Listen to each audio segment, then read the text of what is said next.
Hello friends, movies all অ্যাবাউটে আপনাদের স্বাগত।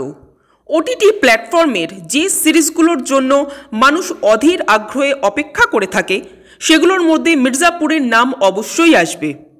মির্জাপুর ও তার প্রত্যেকটা ক্যারেক্টারের প্রতি মানুষের ভালোবাসা দিন দিন পাগলামিতে পরিণত হয়েছে।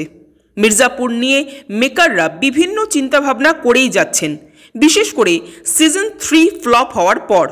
যদিও সেটাকে ঠিক ফ্লপের তকমা দেওয়া যায় না, বরং বলা যায় তুলনামূলকভাবে লাস্ট সিজনটা মানুষের আশা ঠিকমতো পূরণ করতে পারেনি।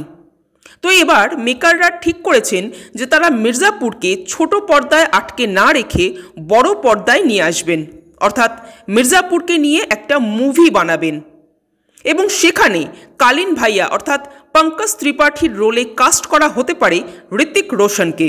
ইয়েস, একদম ঠিক শুনেছেন আপনারা, এই খবরই অনেক দিন ধরে মার্কেটে ঘোরাফেরা করছে, যদিও এই খবরের কোনো সত্যতা প্রমাণিত হয়নি।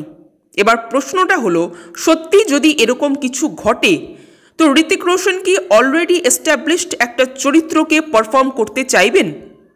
ঋত্বিক একজন পোক্ত অভিনেতা, যে কোনো চরিত্ররই তিনি খুব শক্ত হাতে রাশ টেনে ধরতে পারেন। কিন্তু অন্যদিকে পঙ্কজ ত্রিপাঠীও কিন্তু একজন অত্যন্ত স্ট্রং অভিনেতা। তিনি যেভাবে কালীন ভাইয়াকে পোট্রে করেছেন সেটা জাস্ট অনবদ্য।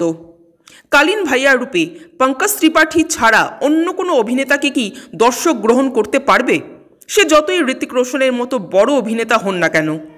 মির্জাপুরের মেকাররা যে প্ল্যানটা করছেন সেটা ব্যাকফায়ার করবে না তো? আপনাদের কি মনে হয় বন্ধুরা? কমেন্ট করে জানাবেন। আর আমাদের ভিডিও ভালো লেগে থাকলে প্লিজ লাইক, শেয়ার ও সাবস্ক্রাইব করতে ভুলবেন না। Thank you.